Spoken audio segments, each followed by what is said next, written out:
UDF ഭരിക്കുന്ന Kottayam നഗരസഭയിലേക്ക് LDF March ഇന്ന്. നഗരസഭയുടെ 211 കോടി രൂപ കാണാതായ സംഭവത്തിലാണ് LDF പ്രത്യക്ഷ സമരവുമായി രംഗത്ത് വന്നിരിക്കുന്നത്. UDF ഭരണസമിതിയുടെ രാജി ആവശ്യപ്പെട്ടാണ് നഗരസഭയിലേക്ക് മാർച്ചും ധർണയും സംഘടിപ്പിക്കുന്നത്. കോട്ടയം നഗരസഭയുടെ 7 ബാങ്ക് അക്കൗണ്ടുകളിൽ നഗരസഭാ രേഖകൾ പ്രകാരം കാണേണ്ട പണമാണ് കാണാതായത്. മുനിസിപ്പൽ ഡയറക്ടറേറ്റ് വിജിലൻസിന്റെ പരിശോധനയിലാണ് ക്രമക്കേട് കണ്ടെത്തിയത്. നഗരസഭയിൽ 211 കോടി രൂപയുടെ ചെക്ക് വിവരം രേഖപ്പെടുത്തിയിട്ടുണ്ട്. സംഭവത്തിൽ ഭരണപക്ഷം മറുപടി പറയണമെന്ന് LDF ആരോപിക്കുന്നു. കോട്ടയത്തെ ജനങ്ങൾക്ക് വികസനത്തിലൂടെ ലഭിക്കേണ്ട പണമാണ് 211 കോടി രൂപ. ഇവിടെ റോഡുകൾ നന്നാക്കാനും മറ്റു കാര്യങ്ങൾക്ക് ചെയ്യാനും വിനിയോഗിക്കേണ്ട പണമാണ് ഈ അഴിമതിയിലൂടെ കോട്ടയം നഗരസഭയ്ക്ക് നഷ്ടപ്പെട്ടിട്ടുള്ളത്.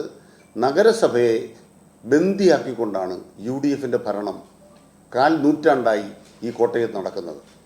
അതുകൊണ്ട് ഈ സംഘത്തെ അധികാരത്തിൽ നിന്ന് മാറ്റി നിർത്താൻ അടിയന്തരമായി ഒരു രാജിവെച്ചു പോകണം. ഇവർക്ക് അധികാരത്തിൽ തുടരാൻ അവകാശമില്ല. UDF നേതൃത്വം രാഷ്ട്രീയമായി ഉത്തരം പറയേണ്ട വിഷയമാണ് ഇതിന്റെ ഭാഗമായി ഉയർന്നു വന്നിരിക്കുന്നത്. നഗരസഭാ ഭരണസമിതിയുടെ കെടുകാര്യസ്ഥതയ്ക്കെതിരെയാണ് LDFന്റെ പ്രതിഷേധം സംഘടിപ്പിച്ചിരിക്കുന്നത്. നഗരസഭയിലേക്ക് മാർച്ചും ധർണയുമാണ് സംഘടിപ്പിക്കുക. സമരം CPIM സംസ്ഥാന കമ്മിറ്റി അംഗം K. അനിൽകുമാർ ഉദ്ഘാടനം ചെയ്യും. സനോജ് സുരേന്ദ്രൻ, കൈരളി ന്യൂസ്, കോട്ടയം.